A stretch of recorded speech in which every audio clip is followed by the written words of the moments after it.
Good morning, Trainiacs. I got a case study for you. A Trainiac of ours who leads the leaderboards just did a race, a first race that he has done, obviously, since lockdown happened, and we got a lot to talk about because he reached out and he was like, hey, any thoughts on this? So this here is Doug Gailey. He's a Trainiac, and you can see him in his new limited edition Motive kit that we set him up with for Half Ironman St. George. Now, Doug is an awesome Trainiac. He is almost always right at the top of the leaderboard that we have in our training app that tracks as a percentage of the previous month's worth of workouts, how much of a percentage of all of the workouts that they had in their plan did they do. Doug is like constantly at 100%. We've actually even had him on the podcast. And he said that he's been seeing tremendous results in training. But when we look at OBS Tri, he just did Half Ironman St. George here, and it's actually slower than Half Ironman Boulder 2 years earlier. Now, I'm not too concerned about comparing times because these are two very different courses. Boulder tends to be a fairly flat and fast bike ride. People tend to gain a lot of time in that thin air and on those really nice roads, whereas St. George is just an absolute dogfight. It's really, really tough to compare two different races. So I wouldn't actually call this slower. I would actually probably say that this St. George race would probably be faster. But Doug reached out and he said, you know what, I'm just not feeling like I'm able to execute a really good back half of the run. And when people start saying, you know, I kind of fell apart on the run, what I tend to look at isn't, all right, how do we improve your run training? That to me is a really big indication that the overall plan, the overall structure isn't working. And I know that in Doug's training plan, he's got the right roughly 80-20 balance and he has progressive overload and he's always hitting the workouts. So if he's doing a plan that is basically just designed to, no matter what, it's going to make you faster and he's hitting all of the workouts, why isn't he getting faster? Why isn't he roughly at around 5 hours? I think that's definitely the potential that he's got. Now, when something like this starts happening, I start looking at all of the things supporting all of the training and know almost with certainty that something isn't allowing the body to absorb the training. So I want to go through the list of 4 big things that need to be in place to support training to allow you to actually absorb it and make progress. It's not enough just to go and suffer your way through workouts. The first thing that you have to do to absorb your training, to repair your body, it's sleep. NTK is gonna kill me for showing off the bedroom while she's away and it's not made.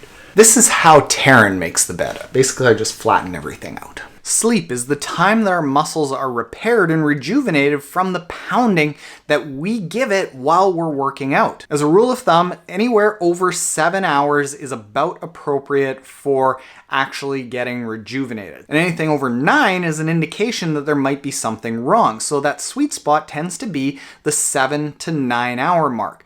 Now, you might be saying, well, I'm too busy or I've got to get up early in the morning to actually get my workouts in. No, at that point, if you aren't sleeping very much, you might be able to go and execute those workouts, but you aren't going to actually be able to absorb it. And even if you are able to execute the workouts and you're able to make a little bit of progress, that progress is going to be very short-lived because your body is going to be in this constant flight or fight state. It's just hanging on for dear life. It doesn't have enough sleep time to actually repair itself properly.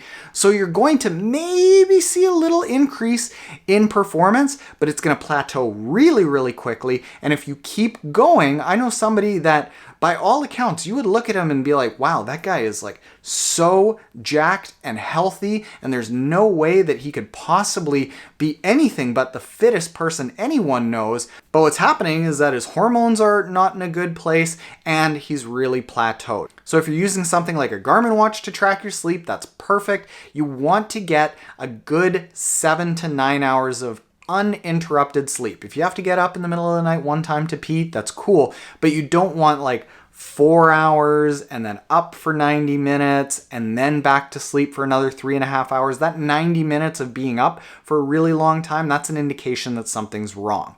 If you get up for a 3-minute pee, that's okay. and 7 to 9 hours is about what you're looking for. Now, the next thing that's absolutely critical is here in the kitchen. You need to have proper nutrition before, during, and after your workouts. Because A, you need to give yourself enough energy before the workout to do the workout with the right intention that the workout is designed. You need enough energy in the workout so that it's not giving you too much stress to be able to execute the workout as it's designed. And then afterwards, you need to give your body the building blocks to start repairing itself. So what is good nutrition that's going to allow you to do all of these things? Well, before a workout, absolutely eat something. I think this is where Doug may have gone off. He told us in the podcast that he does most, if not all of his workouts, even the intense ones, fasted, gets through them, and then doesn't eat until later in the day. I am not a big believer in fasted workouts because when you wake up in the morning, one of the reasons why a lot of people don't find the need to eat early on is because their cortisol is high, which suppresses hunger. Now, cortisol, being in a stressful state, is not a very good reason to not actually eat. You want to actually eat to bring that stress hormone down a little bit so that you're not in this ultra stressed out state and adding stress on top of stress in the workout in such a way that your body is just getting overloaded with stress and it just becomes a matter of survival as opposed to adaptation. So eat before a workout. Eat carbs before a high intensity workout. Eat something that doesn't have carbs before a low intensity workout. During the workout, make sure that you have fluid at a rate of about 1 bottle per hour. Take calories for anything that is longer than about 75 minutes. And then immediately after the workout, we're talking like 15 to 30 minutes after a workout, have some carbs and protein mixed together. This is what I like to use here. This is UCAN Energy Plus Plant Protein. The UCAN in here is nice and long-lasting carbs that doesn't shoot up your blood glucose so you crash later.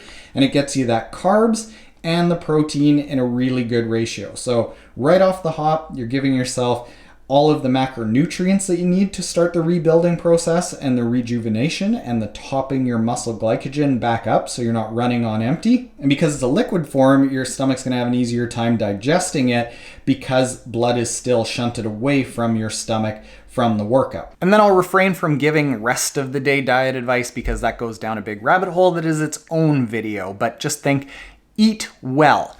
You want to definitely eat well around the workout. People tend to get the around the workout completely wrong, so they're going into a workout with too much stress on the body to actually execute it or to absorb it, and then they restrict themselves after, not giving themselves the building blocks to actually make progress. Now finally, after those two things are in place, I think that we can start talking about the training. If those two things aren't in place, there is no amount of training that you can do that is going to allow you to make progress. The training is really just going to be out there spinning your tires. Pun intended. And when I start hearing athletes saying that they're coming into a race maybe feeling flat, or they get onto a run and feel flat on the run, or their run in a race just isn't progressing, I'm looking at these cues of the sleep, of the nutrition, and then I start thinking about the training. The big thing to note with the training is, are you getting the right composition? Is the vast majority of the training underneath your zone 2 heart rate? As some people look at polarized training or pyramidal training, I tend to use, or 80-20 training or math method training. It's all kind of the same. The general idea is that you're accumulating most of your hours, roughly about 70 to 80%, in a low intensity zone, under your zone 2 heart rate cap. What this is going to do is it's going to make you really, really aerobically fit. But what happens past that zone 2 heart rate cap is your body is accumulating more lactic acid than it can actually clear at any point in time. So it's just accumulating a lot of lactic acid. And then what happens is your stress response after the workout is very big. So you're just bathing in lactic acid and cortisol, which puts your body in this fight or flight mode. So it is just dealing with survival as opposed to adapting to the general training. So can you go out and ride for 3 hours or run for 90 minutes above your heart rate cap? Of course you can. Everyone can. Most people do when they aren't being governed by a training plan that is well designed with a lot of aerobic efficiency in mind. But the long-term downside to that is that you are always building up this high level of cortisol, which is always disallowing your body from actually absorbing the intensity. Final thing related to that, and this is the last thing that I start looking at, is are we doing this well enough or not? Because most people get this right, is that when you're going hard for that 20% or 25 or 30%, are you going hard enough to stimulate a response to scare the shirt out of your body and go, holy smokes, if this jerk is going to keep doing that to me, I better get better, faster, and stronger really quickly. Here's the key to that though. You can't hit those super peak levels if your low intensity training is too intense. You're going to be a little bit too burned out. You're not going to be well recovered enough. So yeah, you might be able to go and hit things that are HIIT sessions or VO2 max sessions or FTP building sessions, things that feel intense, and you're like, well, I'm going intense and I'm hitting this feeling that feels intense, but you could possibly either go harder during those intensity sessions, or you could absorb it better by having a bigger proportion of your training volume at low intensity so that you are fresher for that high intensity session. If you have all of those things in place, if you have